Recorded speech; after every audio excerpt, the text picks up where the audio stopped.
bom. Mulailah pengeboman. Bom seluruh kota dan seluruh orang yang ada di dalamnya.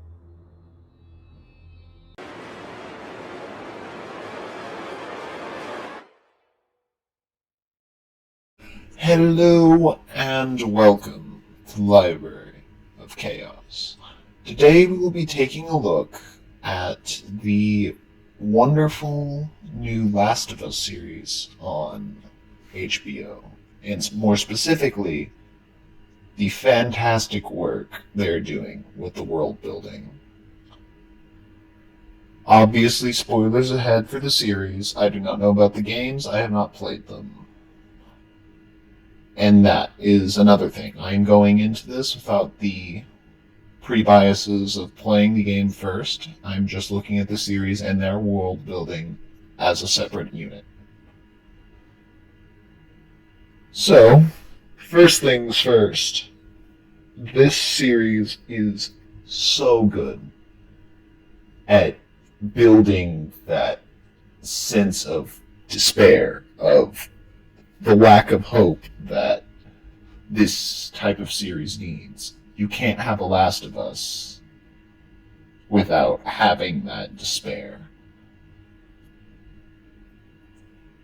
And it sets up the danger of the cordyceps very well. One of the first ways it does this is in the first episode when it talks about what cordyceps are. Like, there are some scientists sitting there and they're talking about possible pandemics, and one of the scientists mentions how a fungal pandemic would be far more dangerous because there is no way to vaccinate or fight against them. But currently the thing that keeps that from being a problem is that fungus can't live in a body of 94 degrees. But what if evolution said that they could? That's pretty much how it sets it up. Like, it describes how the cordyceps would keeps the corpse alive and continues on, and just sets up this disease that's going to be such a big problem and how it could come about in just such a good way at the beginning, just there. Then you get into the actual show. You meet the characters, which it does a fantastic job introducing. You start to care about these characters immediately. Little things here and there that will be important later. Like, if you'll notice, Joel was going to have pancakes, but they were out of pancake mix, and he was going to have a birthday cake, but they forgot. That'll be important later. And I love that they do that. And one of the greatest things that they do to the Last of Us series, as far as explaining their pandemic and setting up the world that the Last of Us series needs to take place in, is in their second episode.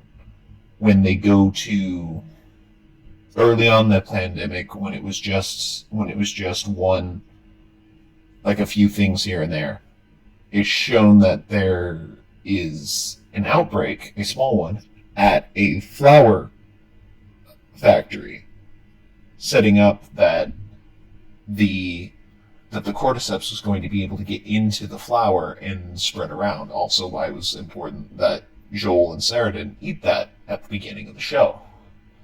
And also shows us a scene of the scientists investigating the corpse of this infected, seeing the cordyceps, and upon seeing them, you see the terror in her eyes. This is someone who knows how dangerous this is before anyone else does. And when the government asks her what to do, as you saw in the clip that opened this video, she says to bomb it. There's no other option. You can see her lose hope there at the table, with her dropping the tea and just contemplating, and then eventually hardening her resolve and just saying, bomb. We have to bomb this, we have to destroy it, because otherwise we're all dead. like, they set up the danger and how this dangerous disease spread to everyone in such a short period. They do it so, like, all the pieces fit together, and it makes sense, and they show how bad that is the whole time. Little things here and there, little flashbacks here and there, showing just how dangerous this cordyceps fungus is. And then they continue on, and they show one of the greatest scenes I have seen for a zombie infection movie that I'm gonna play now. Denisha, get back inside the house! You lock your doors now! Come on, get in!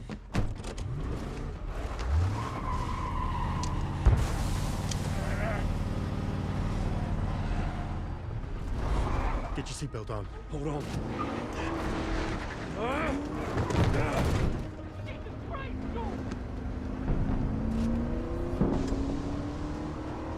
You take 71. 71.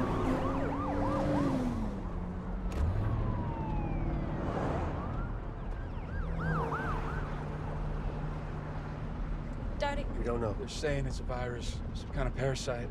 is it from terrorists? We don't know. Are we sick? No, of course not.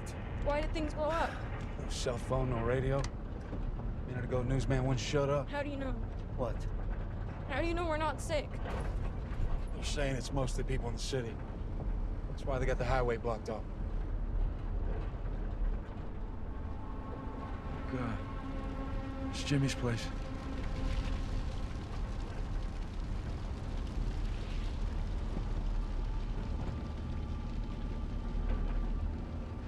The Adlers would take Nana into the city. To the hospital for stuff. That's right. They would. That's probably why. Back.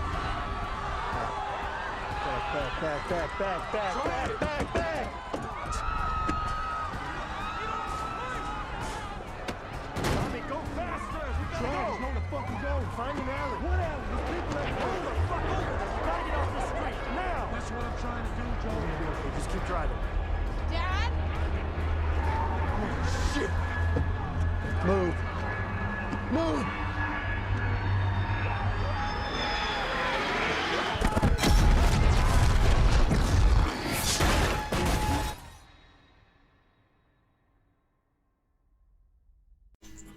And that scene resonates just so hard because of the way they do it. They don't do the big